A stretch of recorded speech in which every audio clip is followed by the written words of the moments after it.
के बारे में बात करेंगे। तो हनी बी जो है वो पोलिनेशन के अंदर सबसे अच्छा योगदान देती है। चाहे कोई भी फसल हो जिसके अंदर नर और मादा दोनों होते हैं फूल में, तो उनका पोलिनेशन होना बहुत ज़रूरी है फ्रूट सेट के लिए। तो जैसे अगर हम मस्टर्ड की बात करते हैं तो हमारे जो फूल हैं इनके अंदर भी मधुमक्खी के द्वारा पर परागण क्रिया को बढ़ावा मिलता है। लेकिन किसान भाई क्या करते हैं कि आजकल कि ड्रोन के द्वारा या मैनुअल स्प्रे के द्वारा वो उसके ऊपर स्प्रे करवा देते हैं नैनो यूरिया का या किसी केमिकल का। खास करके अगर उनको कोई भी सकिंग पेस्ट, जैसे आप पत्ते के ऊपर लाइन देखते हैं, जैसे यहाँ पे मैं एक पत्ता दिखाता हूँ आपको,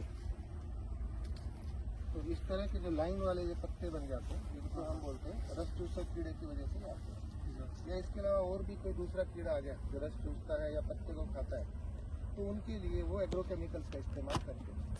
तो सुबह के टाइम में जब मधुमक्खी एक्टिव होती है उस टाइम पे किसान भाई जब स्प्रे करते हैं तो काफ़ी सारी जो मधुमक्खियाँ हैं वो कुछ समय के बाद में मर जाती हैं। तो बड़ा दुख होता है। तो किसान भाई का एक अच्छा मित्र जो पोलिनेशन में उसको सपोर्ट करता था और वो किसी केमिकल के कारण उसका शिकार हो जाता है, मर जाता है। तो किसान भाई को जो ध्यान रखने वाली बात यह है कि एक तो जब मधुमक्खी की एक्टिविटी कम से कम हो उस दौरान वो एग्रोकेमिकल का स्प्रे करे।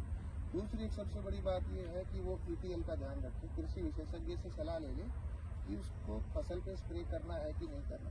जैसे आमतौर पर देखने में आता है कि अगर किसान को 1 से 2 कीड़ा पर प्लांट दिखाई दे तो स्प्रे कर देता है। जबकि मस्टर्ड के केस में पत्ते पे अगर 30% तक पत्ते में छेद हो जाए तो भी उसका पैदावार के ऊपर फर्क नहीं आता। तो अगर उस पर थोड़ा कीड़ा आ भी गया तो उसको स्प्रे नहीं करना चाहिए। जब मौसम में बदलाव आता है, हम जिस बात को मानते हैं मकर संक्रांति के बाद में जब दिन बदलने लगते हैं और टेम्परेचर है वो राइज अप होने लगता है, तो उस टाइम पे जिसको हम रस चूसक कीड़े बोलते हैं, आम भाषा में हम अड़ बोलते हैं, तो उसका जब अटैक हो उस टाइम पे फूल काफ़ी मात्रा में कम हो जाते हैं, मधुमक्खी की जो एक्टिविटी है वो काफ़ी कम हो जाती है। तो उस समय पे उसका वो प्रयोग कर सकता है।